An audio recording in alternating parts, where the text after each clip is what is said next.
pada sore hari ini ya Tuhan, kami dapat berkumpul bersama-sama untuk memuliakan dan meninggikan nama Yesus. Kami naikkan setiap pujian kami ya Tuhan, dan pada saatnya kami akan mendengarkan kebenaran firman-Mu ya Tuhan, biar aku dapat memakai hamba-Mu menyampaikan kebenaran, dan juga apa yang hamba-Mu sampaikan ya Tuhan, karena kebenaran firman-Mu dapat diterima dengan baik dan dapat kami aplikasikan dalam kehidupan kami ya Tuhan, dan kami mengerti akan kebenaran. Ucap syukur, haleluya, amin. Shalom. Shalom. Shalom. Shalom. Nah, pada sore hari ini di dalam ibadah kita, yaitu di ibadah chapel dan ibadah puasa ya. Nah, dan di bulan ini juga kita memperingati sebuah hari kemarin yang diadakan, yaitu Hari Kemerdekaan Indonesia. Nah, bagaimana kita merasakan sukacita dalam kebersamaan kita untuk merayakannya, dan juga kita happy bersama, kita melakukan setiap perlombaan kita dengan sukacita, semuanya mendapatkan kebahagiaan masing-masing lah dalam apa yang kita lakukan. Pada saat ini saya akan membawakan khotbah dalam tema saya akan membawakan khotbah yaitu tokoh tentang Mordekai. Ada yang tahu Mordekai itu?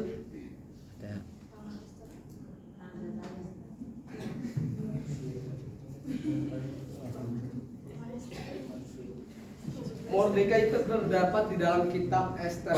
Dia adalah seorang yang bisa dikatakan juga salah satu yang menolong bangsa Yahudi.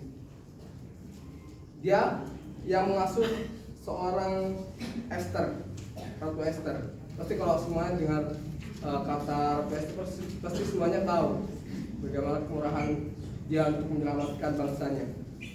Nah, tokoh Mordekai ini dalam bahasa Ibrani yaitu memiliki makna laki-laki kecil.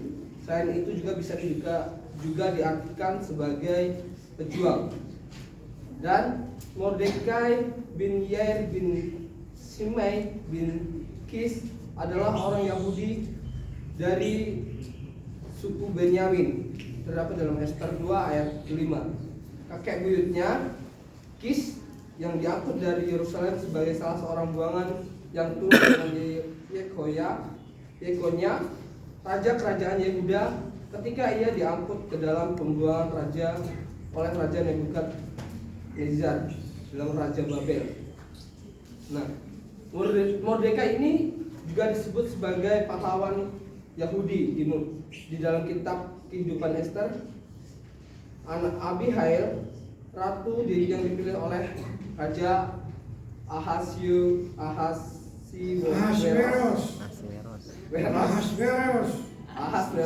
dari kerajaan Persia. Dan saya mengambil tema dalam firman ini yaitu favor, kemurahan hati.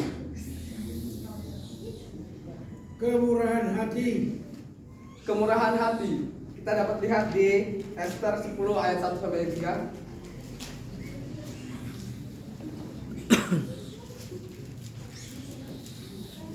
Wanita membaca atau siapa? Semuanya membacakannya.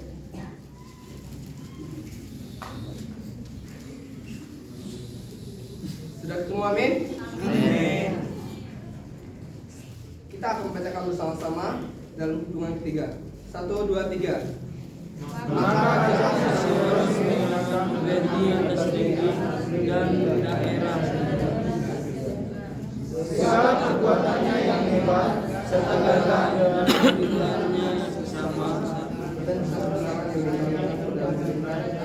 Bukankah semua itu tertulis dalam kitab sejarah raja-raja Indonesia? Karena Mordekai, orang Yahudi itu, menjadi orang kedua di bawah Raja Ahasuerus, dan ia dihormati oleh orang Yahudi serta disukai oleh banyak sanak saudaranya, sebab ia mengikhtiarkan yang baik bagi bangsanya dan berbicara untuk keselamatan bagi semua orang sebangsanya. Amin. Nah, di dalam perikop ini yaitu dituliskan kebesaran Mordekai. Nah, di itu kalau kita lihat dalam pasal-pasal yang selanjutnya itu dituliskan bahwa Ahasiweros. Mordekai ini adalah seorang buangan.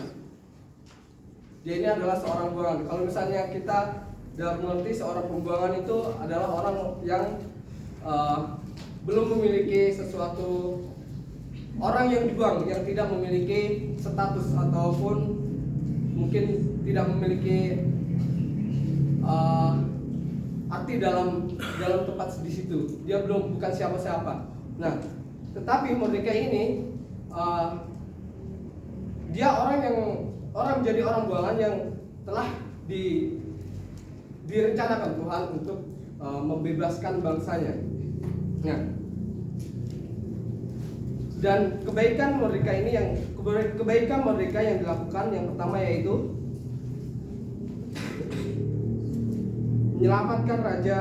menyelamatkan nyawa seorang raja. Kita dapat lihat di Ester yang kedua ayat 19 sampai yang ketiga. Nah, di situ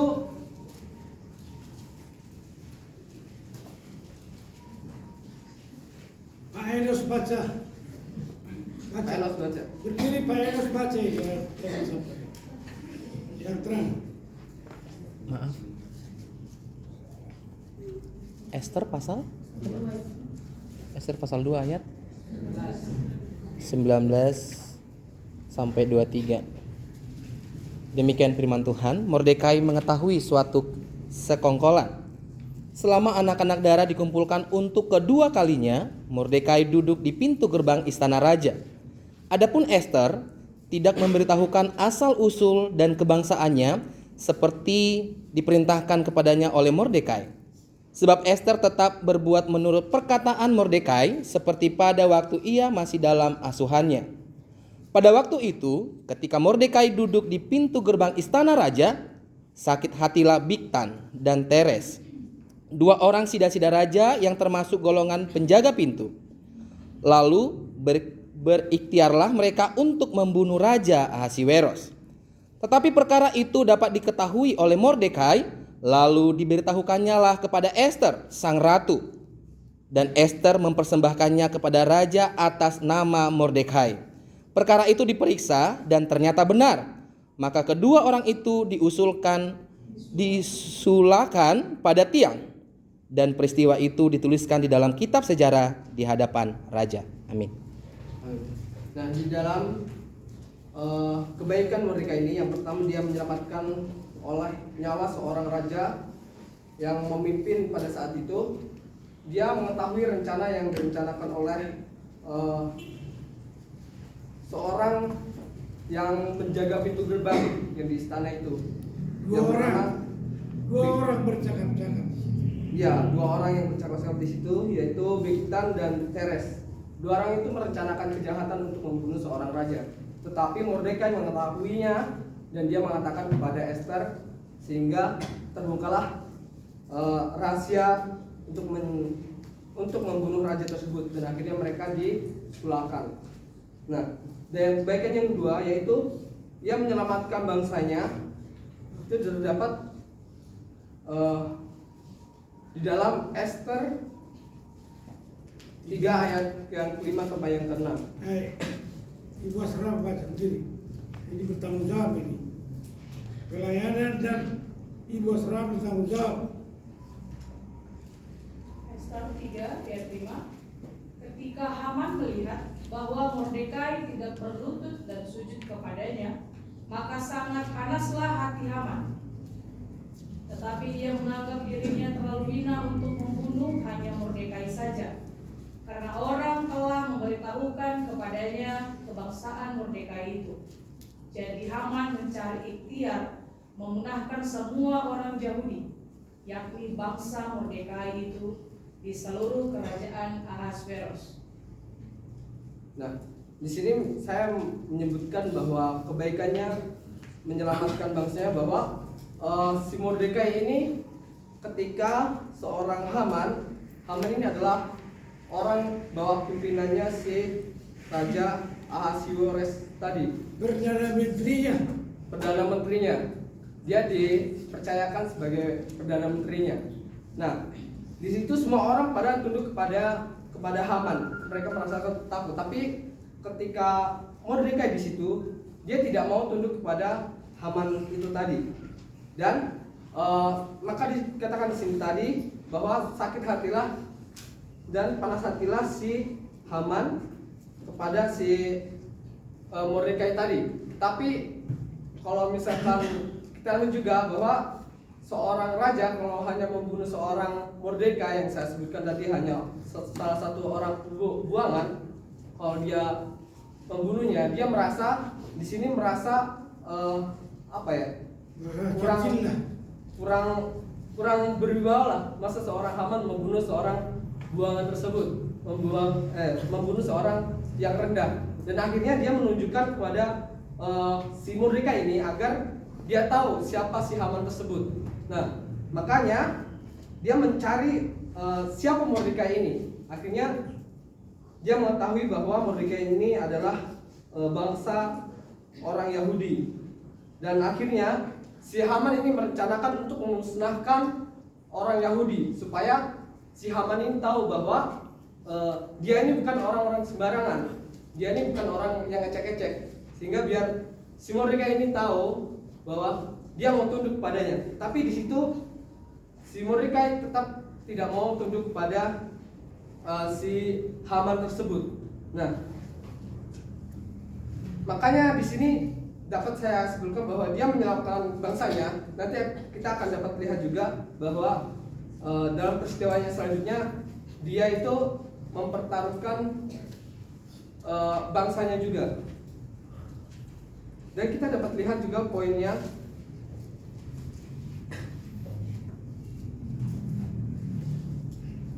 Poin yang pertama yaitu dia memilih kebenaran. Poin yang pertama yaitu memilih kebenaran. Nah, setiap orang pasti setiap kita juga pasti berhak untuk memilih, benar nggak? Pasti kita mempunyai sebuah pilihan. Bagaimana dalam kehidupan kita nanti? Pasti kita akan memilih. Kalau misalnya saya memilih ini, apa yang terjadi? Pasti akan ada pertimbangan dalam diri kita juga. Kita memilih baik, kita akan menjadi baik. Tapi kalau kita memilih hal yang buruk, kita akan tetap dalam keburukan tersebut. Nah, di sini Mordekai memilih kebenaran di dalam Ester 3 ayat yang kedua.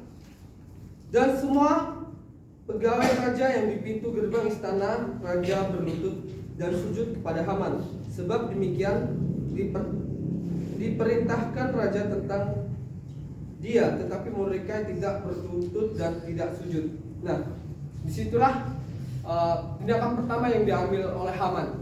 Dia memilih suatu kebenaran bahwa dia tidak mau hanya asal tunduk saja, tapi dia mempertimbangkan. Nah, di sini juga bahwa kalau misalkan kita tahu setiap pilihan pasti ada suatu resikonya, apa yang akan terjadi pada dirinya nanti.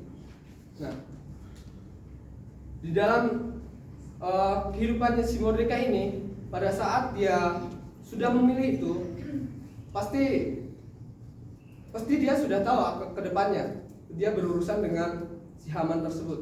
Dan si Haman itu tadi bahwa dia sebagai perdana menterinya raja.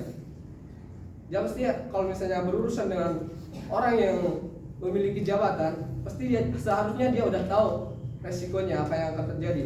Apalagi dia hanya seorang yang buangan pada saat itu.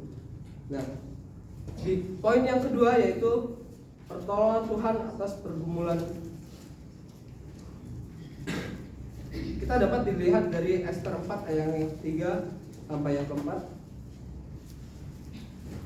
Salah satunya membacakan Yang keras suaranya. Martinus berdiri. Ester 4 ayat 3 sampai 4, demikianlah firman Tuhan. Di tiap-tiap daerah kemana titah dan undang-undang raja telah sampai, ada perkabungan yang besar di antara orang Yahudi, disertai puasa dan ratap tangis.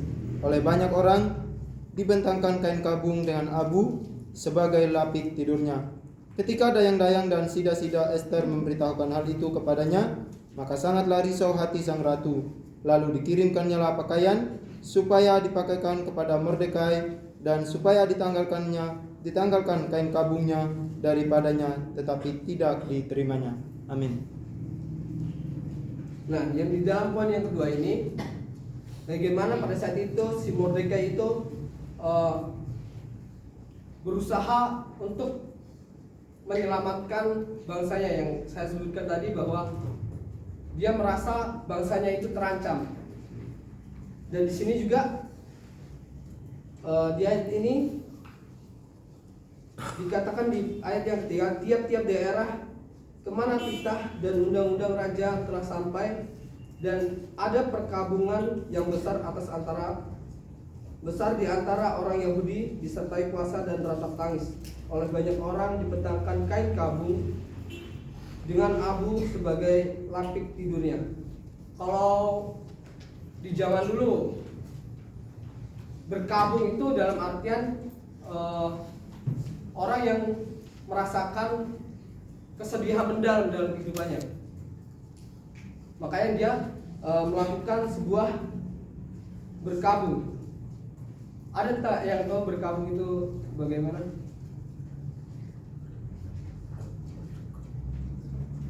Seperti yang tertulis ini gitu. Iya, seperti yang ditulis ini. Ya, dalam di sini bahwa berkabung itu sesuatu memiliki makna arti yang mendalam. Kalau misalnya orang yang memiliki permasalahan yang begitu besar, dia harus melakukan berkabung supaya apa yang dipergumulkan, apa yang dia inginkan dalam masalahnya itu, dia akan dikabulkan. Seperti si Mordekai ini, bahwa dia berkabung dan juga di situ dia mengelilingi, bahwa dia pada saat itu berkabung mengelilingi dalam daerah istana tersebut. Dan pada saat mengelilingi itu, tibalah dia di gerbang istana raja. Di situ ada seorang dayang-dayang yang sudah melihat Mordekai tadi.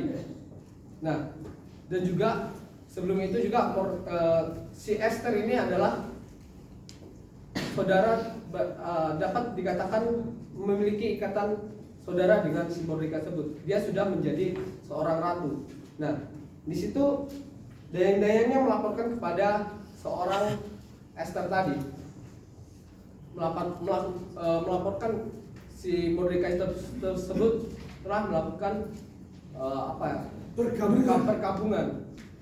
Nah, di situ makanya diperintahkan Ester kepada dayangnya itu untuk memberikan sebuah pakaian agar si Mordekai ini memakai pakaiannya. Nah, dan di situ juga lah terbukti bagaimana usaha seorang Mordekai yang dilakukannya itu. Dia tidak hanya berkabung, tetapi mereka semua orang Yahudi itu melakukan berpuasa. Nah, dan pada akhirnya juga si Ester inilah yang akan menyampaikan sebuah keluh kesahnya yang disampaikan kepada Raja Ahasuerus tadi.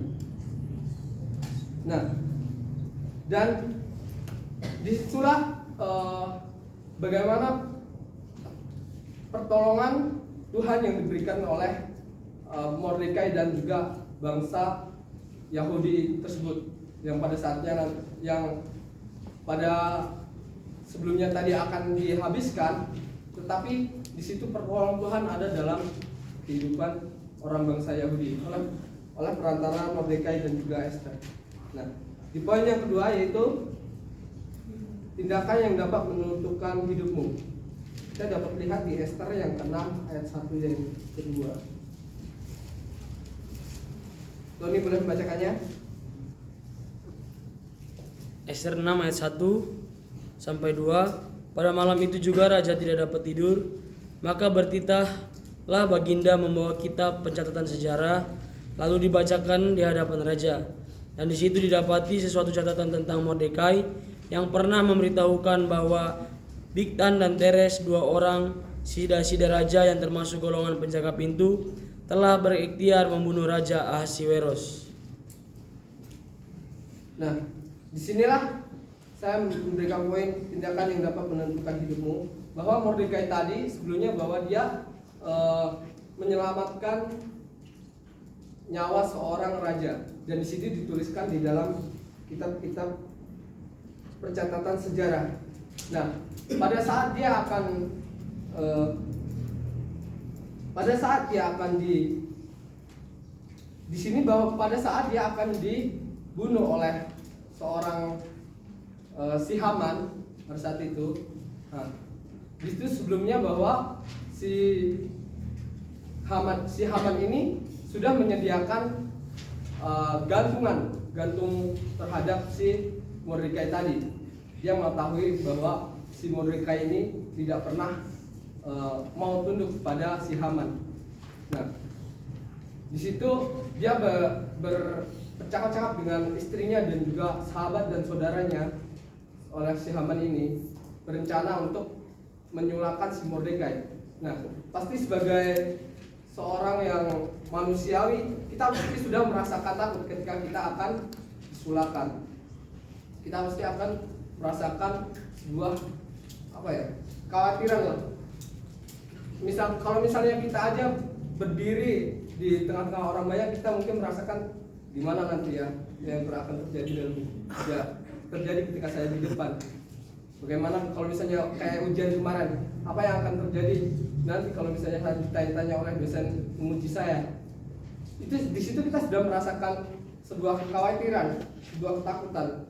Apalagi seorang si Mordekai ini, dia mengetahui bahwa si Haman tersebut sudah menyediakan sulahan untuk dirinya, untuk menggantung si Mordekai. Tapi pada saat malamnya, Tuhan ini si raja Ahasiweros ini tadi, dia tidak dapat tidur, dan akhirnya dia merasa gelisah dan dia untuk meminta buku-buku catatan sejarah, dan di situ dilihatnya bahwa ada seorang yang seorang yang menyelamatkan, seorang yang berjasa, yang telah menyelamatkan nyawanya tadi. Ya, disitulah makanya setiap tindakan yang dia lakukan sebelumnya itu telah menjadi suatu dapat menentukan hidupnya yang kedepannya, yang sebelumnya dia juga tidak tahu yang akan terjadi pada saat nantinya. Entah dia mau dibunuh, entah dia mau diapakah dan yang terjadi dalam hidupnya, tetapi tindakan dia yang sebelumnya itu dapat menolong kehidupannya. Nah, bahwa di sini juga raja telah di ayat yang ketiga itu, maka bertanyalah raja, kehormatan dan kebesaran apakah yang akan diserahkan pada Mordekai oleh sebab perkara itu? Jawab para dibaca lagi. Baca teruskan dulu ayat ketiga itu. Ester 6 ayat 3. Maka bertanyalah raja, kehormatan dan kebesaran apakah yang dianugerahkan kepada Mordekai oleh sebab perkara itu? Jawab para biduanda raja yang bertugas pada Baginda, kepadanya tidak dianugerahkan sesuatu apapun. Terus. Maka bertanyalah raja, siapakah itu yang ada di pelataran? Pada waktu itu Haman baru datang di pelataran luar istana raja untuk memberitahukan kepada Baginda bahwa ia hendak menyulahkan Mordekai pada tiang yang sudah didirikannya untuk dia. Lalu jawab para biduanda raja pada Baginda, itulah Haman. Ia berdiri di pelataran, maka titah raja, suruhlah dia masuk. Setelah Haman masuk, bertanyalah raja kepadanya, apakah yang harus dilakukan kepada orang yang raja berkenan menghormatinya? Kata Haman dalam hatinya, kepada siapa lagi raja berkenan menganugerahkan kehormatan lagi kepadaku?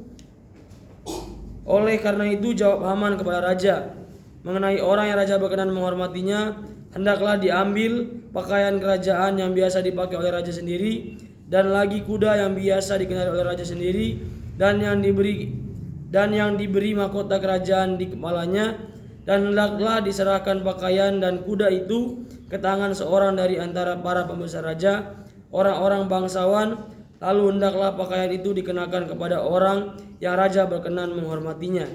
Kemudian hendaklah ia diarak dengan mengendarai kuda itu melalui lapangan kota, sedang orang berseru-seru di depannya.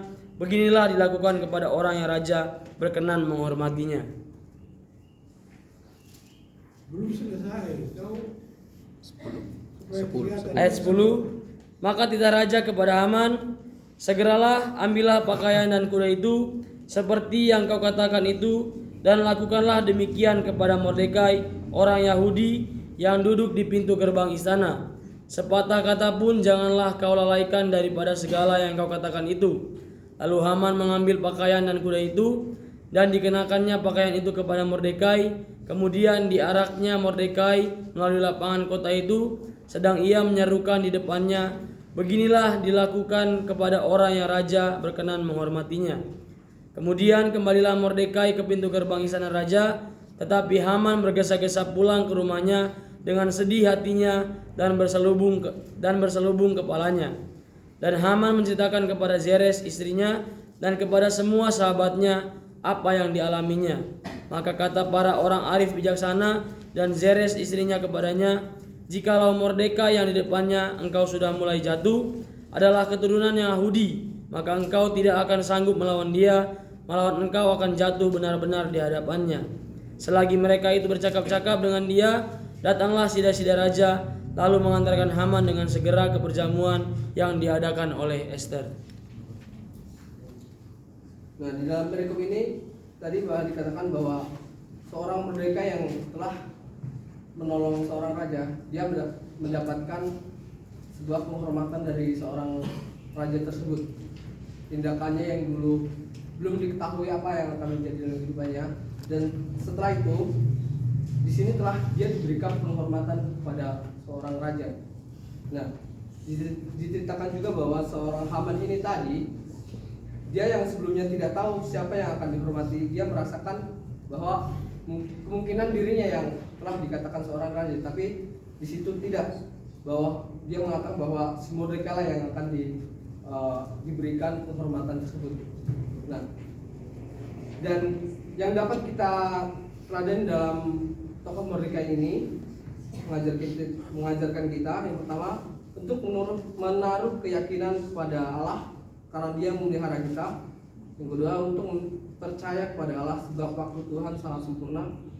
Untuk yang ketiga untuk melakukan apa yang benar dan menyerahkan selebihnya kepada Allah. Dan yang keempat untuk bertindak dengan berani dan tidak peduli apapun resikonya. Yang kelima untuk berdoa dalam saat-saat krisis. Nah, di sini dapat kita teladani dalam tokoh Mordekai itu, kita tidak tahu kita entah di sini yang dari manapun kita berasal dari berbagai pulau, dan kita datang ke sini dan kita di sini dibentuk untuk menjadi sesuatu hal yang nantinya akan memuliakan Tuhan. Nah, kita lakukanlah yang baik dan berkenan di hadapan Tuhan. Melakukan semuanya, serahkan semua pergumulan kita kepada Tuhan. Pasti Tuhan akan tahu apa yang akan diberikan kepada kita. Kalau kita melakukan suatu hal yang baik, ya kita akan mendapatkan suatu hal yang baik juga. Seperti tokoh Mordekai tadi, dia hanya seorang buangan, tapi dia di situ telah menjadi orang yang luar biasa dan menolong semua bangsanya. Kita berdoa dalam firman Tuhan ini. Kami ucap syukur Tuhan atas kasih-Mu ya Tuhan yang Kau berikan dalam kehidupan kami. Kami sudah mendengarkan kebenaran firman-Mu ya Tuhan. Tolonglah kehidupan kami ya Tuhan menjadi sebuah rencana-Mu yang begitu luar biasa. Kami serahkan hidup kami ke dalam tangan-Mu Tuhan.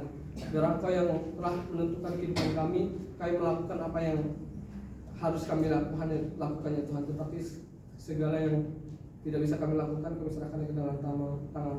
Kami ucap syukur, haleluya, amin. Amin.